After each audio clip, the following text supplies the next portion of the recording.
communiqué du Conseil des ministres du 8 mai 2023. Le Conseil des ministres s'est réuni ce lundi 8 mai 2023 sous la présidence de son Excellence M. Faure Esozim Gnassingbé, président de la République.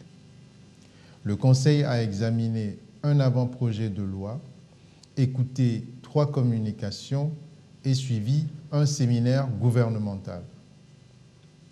Au titre de l'avant-projet de loi, le Conseil a examiné et adopté l'avant-projet de loi portant lutte contre les changements climatiques.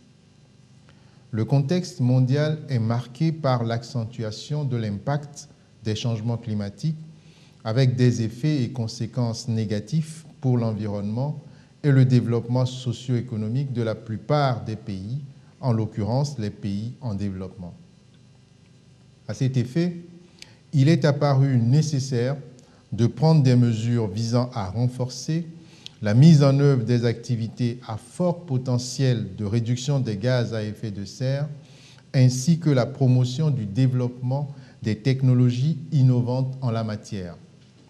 C'est dans cette dynamique que s'inscrit le présent avant-projet de loi qui permettra au Togo d'encadrer toutes les actions et mesures prises à travers l'intégration des questions de changement climatique dans l'ordonnancement juridique national. Son adoption s'inscrit dans le cadre des réformes prioritaires inscrites dans la feuille de route gouvernementale, notamment celles relatives à la législation environnementale conformément aux ambitions de renforcement des structures de l'État.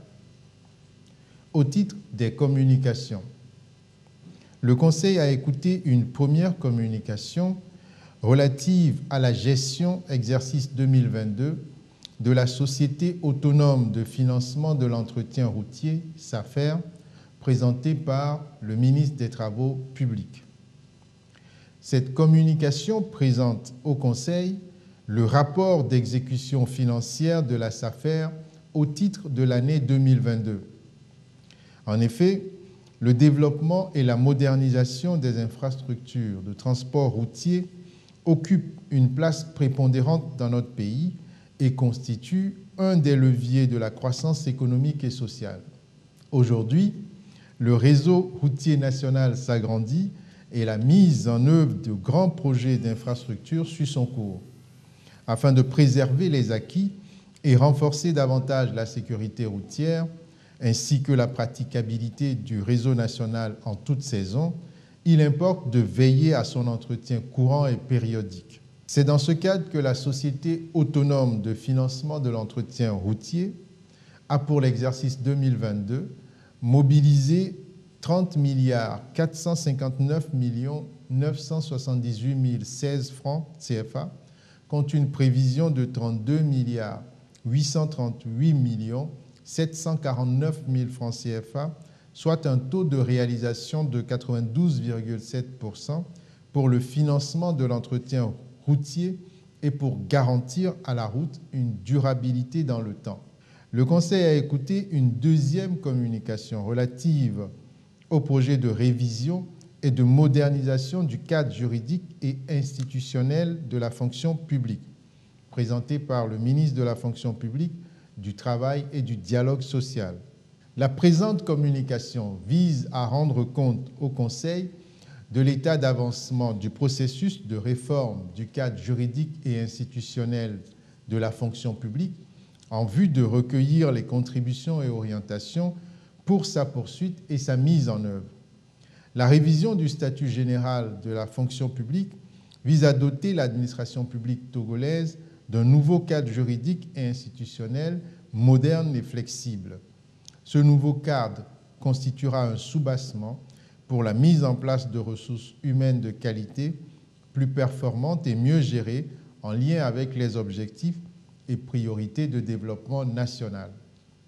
Le Conseil a écouté une dernière communication relative aux résultats du recensement des Togolais de l'extérieur, présentée par le ministre des Affaires étrangères, de l'intégration régionale et des Togolais de l'extérieur. Le dit recensement a eu pour vocation de faire l'inventaire des Togolais de la diaspora afin de mieux les connaître quantitativement et qualitativement, de maîtriser leur répartition dans le monde et d'identifier leur profil de compétences.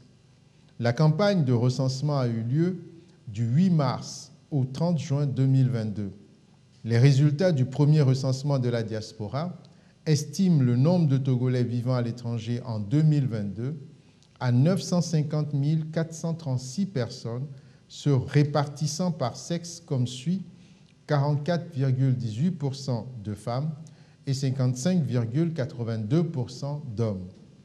À partir de ces résultats, le gouvernement pourra mieux adapter les différentes politiques publiques de développement, affiner les orientations stratégiques en matière de gouvernance des relations avec la diaspora et amplifier les initiatives en vue de les rendre encore plus inclusives et plus participatives.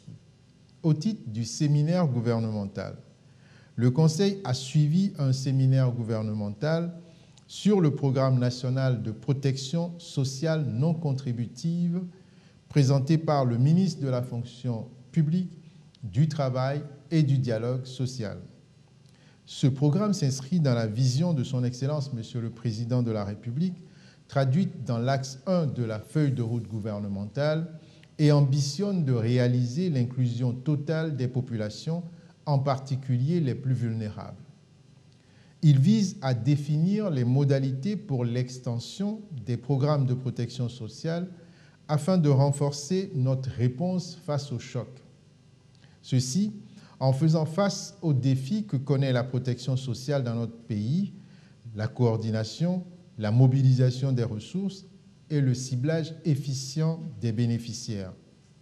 Le Conseil a instruit pour que le programme soit finalisé dans les plus brefs délais afin d'assurer sa mise en œuvre efficace avec l'appui des partenaires au bénéfice des populations.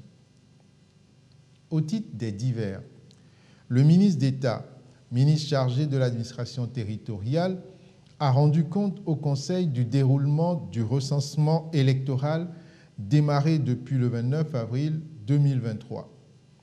Le gouvernement, saluant la mobilisation de la population, a déploré les dysfonctionnements et difficultés et a appelé les acteurs à tout mettre en œuvre pour apporter des solutions afin que la suite du processus se déroule dans la sérénité. Fait à Lomé le 8 mai 2023, le Conseil des ministres.